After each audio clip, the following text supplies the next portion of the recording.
ನಮಸ್ಕಾರ ಸ್ನೇಹಿತರೆ, ಕನಿಷ್ಕಾಸ್ ವ್ಲಾಗ್ಸ್ಗೆ ಸ್ವಾಗತ.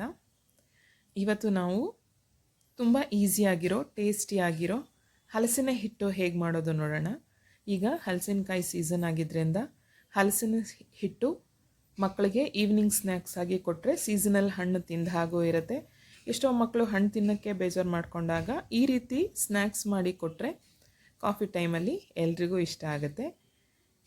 ಹಲಸಿನ ಹಿಟ್ಟಿಗೆ ನಾನಿಲ್ಲಿ 1/4 kg ಅಕ್ಕಿನ ತೊಳೆದು ನೆನೆಸ್ಕೊಂಡಿದ್ದೀನಿ. 1/4 kg ಅಕ್ಕಿಗೆ 8ರಿಂದ 10 ಹಲಸಿನ ಹಣ್ಣಿನ ಬೀಜ ತೆಗೆದು ತೊಳೆಗಳನ್ನು ಸಪ್ರೇಟ್ ಮಾಡಿ ಇಟ್ಕೊಂಡಿದ್ದೀನಿ.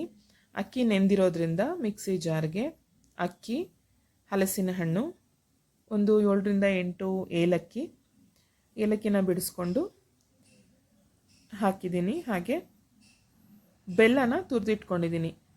ಬೆಲ್ಲದ ಪುಡಿ ಇದ್ದವ್ರು ಅದನ್ನು ಕೂಡ ಉಪಯೋಗಿಸ್ಕೋಬೋದು. ಇದಿಷ್ಟನ್ನು ನೀರು ಹಾಕಬಾರ್ದು, ನೀರು ಹಾಕದೆ ಹಾಗೆ ರುಬ್ಬಬೇಕು.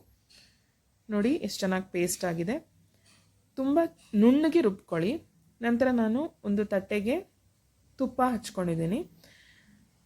ಇಡ್ಲಿ ಬಿಸಿ ಮಾಡೋ ಅಂತಹ ಪಾತ್ರೆ ತಗೊಂಡು ತುಪ್ಪ ಸವರಿರೋ ತಟ್ಟೆಗೆ ನಾವು ಏನು ಮಿಕ್ಸಿ ಜಾರಲ್ಲಿ ಆಡಿಸ್ಕೊಂಡಿದ್ದೀವಿ ಆ ಹಿಟ್ಟನ್ನು ಹಾಕಿಬಿಟ್ಟು ರುಚಿಗೆ ಮೇಲೆ ಕಾಯಿ ತುರಿನ ಉದುರಿಸ್ಕೊಂಡು ಹಬೆನಲ್ಲಿ ಬೇಯಿಸೋ ಅಂಥದ್ದು.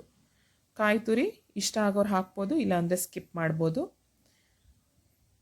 ಒಂದು 20 ನಿಮಿಷಗಳ ಕಾಲ ಇದು ಚೆನ್ನಾಗಿ ಹಬೆನಲ್ಲಿ ಬೇಯಬೇಕು.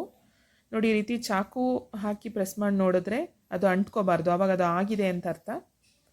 ಇದನ್ನು ಬಿಸಿಯಾಗಿ ಕೂಡ ಸರ್ವ್ ಮಾಡ್ಬೋದು, ತಣ್ಣಗೂ ಸರ್ವ್ ಮಾಡ್ಬೋದು. ತುಂಬ ಬೇಗ ಇದು ತಣ್ಣಗಾಗಬೇಕಂದ್ರೆ ಸ್ವಲ್ಪ ತಣ್ಣೀರನ್ನು ಒಂದು ಬಟ್ಲಿಗೆ ಹಾಕ್ಕೊಂಡು ಅದರಲ್ಲಿ ತಟ್ಟೆನಿಟ್ಟರೆ ಬೇಗ ತಣ್ಣಗಾಗುತ್ತೆ. ನಂತರ ಇದನ್ನು ಕಟ್ಟಿಂಗ್ ಮಾಡಿಬಿಟ್ಟು ಮಕ್ಕಳಿಗೆ ತಿನ್ನೋದಕ್ಕೆ ಕೊಡ್ಬೋದು. ನೋಡಿ, ಹಲಸಿನ ಹಿಟ್ಟು ಸೀಸನಲ್ ಹಣ್ಣಿಂದ ಮಾಡಿರೋದು. ಹಲಸಿನ ಹಣ್ಣಿಂದ ನೀವು ಕೂಡ ಮನೆಯಲ್ಲಿ ಟ್ರೈ ಮಾಡಿ. ಮಲೆನಾಡಲ್ಲಿ ಇದು ತುಂಬಾ ಫೇಮಸ್. ಈವ್ನಿಂಗ್ ಸ್ನ್ಯಾಕ್ ಆಗಿ ಇದನ್ನು ಬಳಸ್ತಾರೆ ಯಾವಾಗಲೂ. ನೀವು ಕೂಡ ಒಮ್ಮೆ ಮನೆಯಲ್ಲಿ ಹಲಸಿನ ಹಿಟ್ಟು ಟ್ರೈ ಮಾಡಿ ಹೇಗಿತ್ತು ಅಂತ ಕಮೆಂಟ್ ಮಾಡಿ.